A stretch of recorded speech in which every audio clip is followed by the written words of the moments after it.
آپ نے اکثر سنا ہوگا کہ خنزیر کا نام لینے سے انسان کی زبان ناپاک ہو جاتی ہے اور مسلمان سے 40 دن کے لیے ایمان دور ہو جاتا ہے۔ خنزیر حرام کیوں ہے؟ اللہ پاک نے خنزیر کو پیدا کیوں کیا؟ اور آپ نے اکثر سنا ہوگا کہ مغربی ممالک جان بوجھ کر مسلمانوں میں خنزیر کی چربی یا گوشت سے بنی مصنوعات کو عام کرنا چاہتے ہیں، اور اس کی کیا وجہ ہے؟ آج کی اس ویڈیو میں آپ کو ان تمام سوالوں کے جواب ملیں گے۔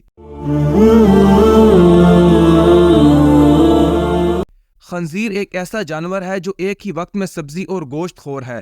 یہ اس قدر زہریلا ہوتا ہے کہ اس پر سب سے خطرناک زہر بھی کام نہیں کرتا۔ اس کی وجہ یہ ہے کہ یہ دنیا کا واحد جانور ہے جس کو پسینہ نہیں آتا، جس وجہ سے خنزیر کے زہریلے مادے خارج نہیں ہو پاتے۔ دنیا کا ہر مسلمان تو یہ جانتا ہے کہ خنزیر حرام ہے، لیکن کیوں حرام ہے یہ کم ہی لوگ جانتے ہیں۔ قرآن پاک میں اللہ تعالیٰ فرماتا ہے، آپ فرما دیں کہ میری طرف جو وحی بھیجی گئی ہے اس میں کسی بھی قسم کے کھانے والے پر ایسی چیز کو جسے وہ کھاتا ہو حرام نہیں پاتا، سوائے ان کے کہ وہ مردار ہو یا بہتا ہوا خون ہو یا سور کا گوشت ہو، کیونکہ یہ ناپاک ہے، یا نافرمانی کا جانور جس پر ذبح کے وقت غیر اللہ کا نام بلند کیا گیا ہو۔ پھر جو شخص بھوک کے باعث سخت لاچار ہو جائے، نہ تو نافرمانی کر رہا ہو اور نہ حد سے تجاوز کر رہا ہو، تو بے شک آپ کا رب بڑا بخشنے والا اور نہایت مہربان ہے۔ حضرت جابر بن عبداللہ رضی اللہ تعالیٰ عنہ سے ترمذی کی ایک حدیث 1297 روایت ہے کہ آپ صلی اللہ علیہ وآلہ وسلم نے فرمایا، اللہ اور اس کے رسول نے شراب، مردار، خنزیر اور بتوں کی پوجا کو حرام قرار دے دیا۔ حضرت جابر کہتے ہیں کہ میں نے پوچھا، حضور، مردار کی چربی جو کہ کشتیوں پر ملی جاتی ہے، یہ چمڑے پر لگائی جاتی ہے، اس کا کیا حکم ہے؟ آپ نے فرمایا وہ بھی حرام ہے۔ اب سوال پیدا ہوتا ہے کہ خنزیر حرام کیوں کیا گیا؟ اللہ تعالیٰ نے اس کی وجہ سورۃ الانعام کی آیت نمبر 145 میں یہ بیان کی ہے کہ خنزیر ناپاک ہے۔ خنزیر سے ایک قسم کی بدبو آتی ہے کہ اس کے پاس انسان کھڑا نہیں ہو پاتا، اس لیے مغربی دنیا میں اس کے جسم پر ایک خاص قسم کا تیل لگایا جاتا ہے۔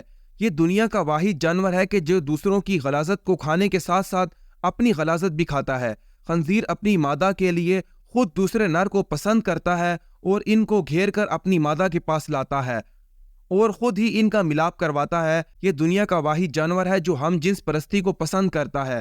انہی عادات اور خصلتوں کی وجہ سے خنزیر کو قرآن مجید میں ناپاک کہہ کر پکارا گیا ہے، اور یہی وجہ ہے کہ خنزیر کو کھانے والوں میں خنزیر ہی کی سب ناپاک عادتیں عام ہو چکی ہیں۔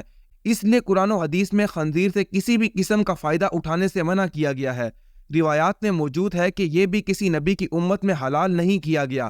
خنزیر کی پیدائش کے متعلق مشہور روایت جس کے راوی حضرت ابن عباس رضی اللہ تعالیٰ عنہ ہیں، روایت کچھ یوں ہے کہ حضرت عیسیٰ علیہ السلام کے حواریوں نے حضرت عیسیٰ علیہ السلام سے درخواست کی کہ آج کوئی مردہ ایسا زندہ کریں کہ جو حضرت نوح علیہ السلام کے زمانے کا ہو اور وہ ہمیں ان کے حالات سے آگاہ کرے۔ چنانچہ حضرت عیسیٰ علیہ السلام نے ایک قبر پر لاٹھی ماری جس میں سے ایک نوجوان زندہ ہو کر بیٹھ گیا۔ وہ شخص کہنے لگا کہ حضرت نوح علیہ السلام کی کشتی کی لمبائی 1200 گز تھی اور چوڑائی 600 گز تھی، اور اس کی 3 منزلیں تھیں، پہلی منزل پر جانور، دوسری منزل پر انسان اور تیسری منزل پر پرندے تھے۔ اب جانوروں نے اپنے فضلے سے پہلی منزل پر اتنا گند ڈالا کہ بیماریاں پھیلنے کا خدشہ ہونے لگا، تو پھر حضرت نوح علیہ السلام نے اللہ کے حضور سجدہ کیا تو اللہ نے خنزیر نر اور مادہ دونوں کو پیدا فرمایا جو کہ ہاتھی کے قریب سے نمودار ہوئے۔ وہ فوراً گند اور جانوروں کا فضلہ اور وہ سب گند جو جانوروں کی وجہ سے وہاں پھیلا تھا وہ کھانا شروع کر دیا، اور وہ سب گند انہوں نے ختم کر دیا۔ حضرت نوح علیہ السلام سے لے کر اب تک تمام انبیاء اکرام خنزیر کو برابر حرام ٹھہراتے رہے ہیں اور اس سے مکمل طور پر اجتناب کا حکم دیتے رہے ہیں، یہاں تک کہ حضرت عیسیٰ علیہ السلام نازل ہوں گے تو وہ بھی خنزیر کو قتل کریں گے۔ اب بات کرتے ہیں اس جملے کی جو لوگ کہتے ہیں کہ خنزیر کا نام لینے سے 40 دن تک زبان ناپاک رہتی ہے یا 40 دن تک ایمان دور چلا جاتا ہے۔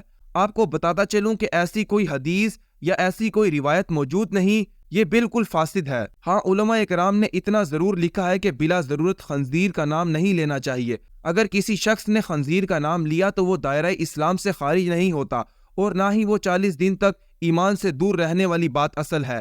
جدید سائنس نے بھی خنزیر کے گوشت پر تحقیق کے بعد اسے انسانی جسم کے لیے مضر قرار دے دیا گیا ہے۔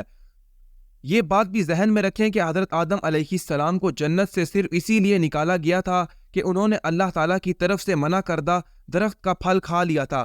ہمیں اس درخت کی حرمت کے متعلق کوئی وجہ معلوم نہیں، بلکہ اللہ تعالیٰ کا منع کر دینا ہی ان کے لیے کافی تھا، بلکہ اسی طرح ہمارے لیے اور ہمارے دیگر مومنوں کے لیے اتنا کافی ہے کہ اللہ نے خنزیر کے گوشت کو حرام قرار دے دیا گیا ہے۔